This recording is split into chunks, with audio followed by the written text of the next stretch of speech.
Hey, my name is Angela and I'm the Inquisitive Farm Wife. If you're new to my channel, welcome. I'm so very glad that you are here. And if you've been around a while, thank you for coming back. I appreciate you more than you even know. So, those of you who do know me know I'm kind of a no waste kind of kitchen. I try to use every little bit of everything I possibly can. We work so hard for the money we earn or the products that we gather in our gardens, or like me, from our dairy animals. I just recently made some cheese. It is in the press doing that process, and there was a lot of whey left, and it is a non-acidic whey. A mesophilic culture was used, so that means I can make ricotta from the whey. And then, yes, even after that, I can go ahead and use it in other ways. So what I've done here is I've turned my stove back on at high, and I want to bring it up to 160 degrees. So I have a thermometer in here with my pot, and you don't even want to touch anything. You don't want to stir it. You don't want to do anything. Just bring it up to 160. And we're not there yet, so I will come back when we get there and we'll talk a little bit more about this process of using what some people might go ahead and just let go down the drain and turning into another product from our milk. And yes, if you're wondering, you can do this with pasteurized milk. You can do this with raw milk like I'm using today. Either way, it's the same exact process. There we go. We have reached our 160 degrees. I'm going to go ahead and reset this while I'm thinking about it to 170 degrees, but we're not going to put it back in just yet. What we're going to do is you can add, it's suggested anywhere from 5 to 12% of milk back into the pot. So I'm guessing I have close to 3 gallons of milk in here. So I'm going to put approximately a quart of milk in there. A little more for good measure. And this will be my drinking milk. I'm going to quickly just give that a stir. You can see that give it that cream, and it's going to have some fat in it too.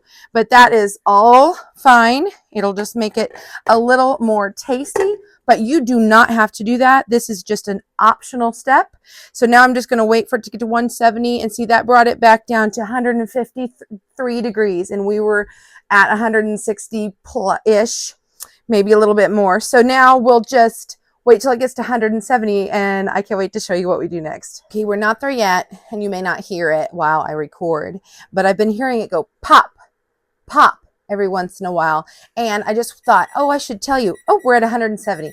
I thought, oh, I should tell you that that is normal if that happens. Normally with milk products, you know, we don't want them to, there it goes. We don't want them to scorch or anything, but this instance, it is perfectly fine to let it pop and get really hot. Okay, next we're going to add some salt.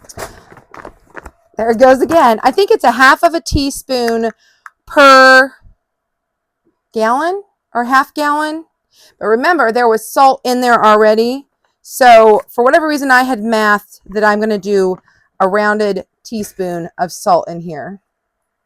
And I'm just real quick going to go ahead and stir it up. And now we want it to get even higher. We're going to bring it up to around 190 degrees.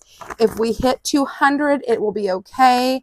But at about 190 is when we can do the next step. So not far. So while that is getting up to heat, this is the magic ingredient, I think it is. It's really cool. It is called citric acid. And I have about a half a cup of water here. And you need to add a half a teaspoon per gallon. So 1.5 teaspoons is what we'll add. So that should be about right. You don't want to put too much in, but if you don't have enough, then it doesn't do what it needs to do to acidify your milk and to make your curds. So I had a tablespoon there, and I tried to get about half of it because we have what I believe is probably about 3 gallons of the whey. You want to dissolve that citric acid into water so that when we get to this next point, it is ready. We're at about 182. We're getting really close, so let's go ahead and get the other ingredients or the other things ready.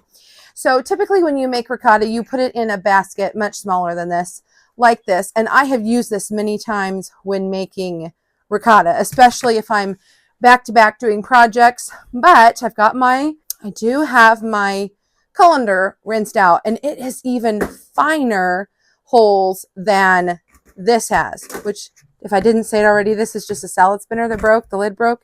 I kept it because this is amazing for cheese making. You can use this as a mold. You can use this as one also, a basket. So it works. You don't have to go out and buy special stuff is what I'm trying to say. So I want to be saving I'm going to save the whey again. So I'm going to put this on here. This is ready now. I can officially shut this off, and I'm going to bring you in a little closer and see if you can't see what's going on. I want to show you. We already are forming the curds, but you got to wait. You got to see what happens when I add this water in here, the citric acid water. All right, we're just going to give it a quick little stir, and then that's it. We're going to let it sit for just a minute or two. I just want to shut it off and let it sit. It won't take long. I can see, we're making the curds, but I want to give it just a second. I wait and hear that go down. Okay, I think enough time has elapsed that I can show you what you want to start doing is pulling the curds away from the side. It got really foamy because of that extra milk and because of the cream. And by pulling it, there we go.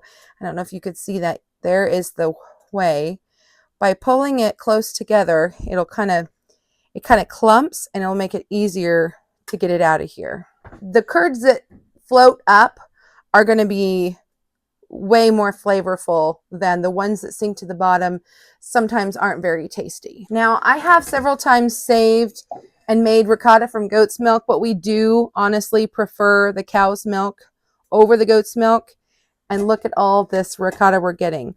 I'm going to pull it over here, and we're going to let this drain even more. The curds in cow's milk are much more stable than goat's milk. They are so extremely fragile. It's harder to work with them. It can be done, absolutely, but it seems like you get more product from cow's milk. This is just my own personal experience. And see, this is all kind of risen to the top. And normally I would just go ahead and dig down in there and pull all the way and transfer it over, but I'm not going to do that tonight because we got such a great curd mass here tonight that I don't think that's going to be necessary. And you're going to want to let this drain. I'm probably going to let this at this point in the evening. I'm probably going to let it go overnight. With a clean spoon, I'm just going to clean my screen here because it's kind of getting clogged and I'm getting a little too much liquid, and there's no need for that. So this kind of helps strain out some of that liquid and just get the curds. The curds are extremely fine, really tiny. See, I mean, if you've ever seen ricotta, that's exactly what it is. And I think we pretty well got it all. And that was it. If I were to put the whey in another container, at the bottom, I know there would be curds that we could peel off, but maybe I will. Hold on. Let's see if I can find a bucket. Okay, I have grabbed myself a feed bucket. I've got myself a scoop. And then this way we can dump it into the bucket, and I can show you. Because, of course, I need to show you how this looks and what everything is like, because this is a video on how to make it, and you want to know all the processes. So if you notice, this whey is very yellow. Sometimes it can almost look green, and that is perfectly normal because of the acidity. And what I'm going to do with this whey is I'm going to actually use it to ferment my feed for my birds. So like the peacocks and the ducks and the chickens and such. I went ahead and put a strainer on there just for fun. Now you can't do that so much with goat as you can but look, this was it. This is all the teeny tiny little curds. That's all that there was in the whey. And I'll show you what I meant about at the bottom. See, A lot of times I'll have more than that of the curds, but we have about 2 scoops worth of curds, and I will go ahead and add them in because I think that they'll blend well. And I feel like I got the right exact amount of the citric acid, because sometimes what can happen is if you put in the wrong amount, your curds will sink to the bottom and they're just not as tasty as the curds that float. But you know, I don't like to waste anything. And this will not be, if this was for a dessert, I would not have scraped that. But because I'm going to probably use it to make stuffed shells, I don't mind that it has that. I want to be clear that it's not a bad flavor. It's just not something, it goes better with savory than sweet. How's that? Okay, so I'm just going to put this lid right on here, and we're going to leave this because I've got several hours left of this press. So by the time it's done, I will be ready to take the ricotta out and put it in a little container for another use. Let me go ahead and show you my bucket.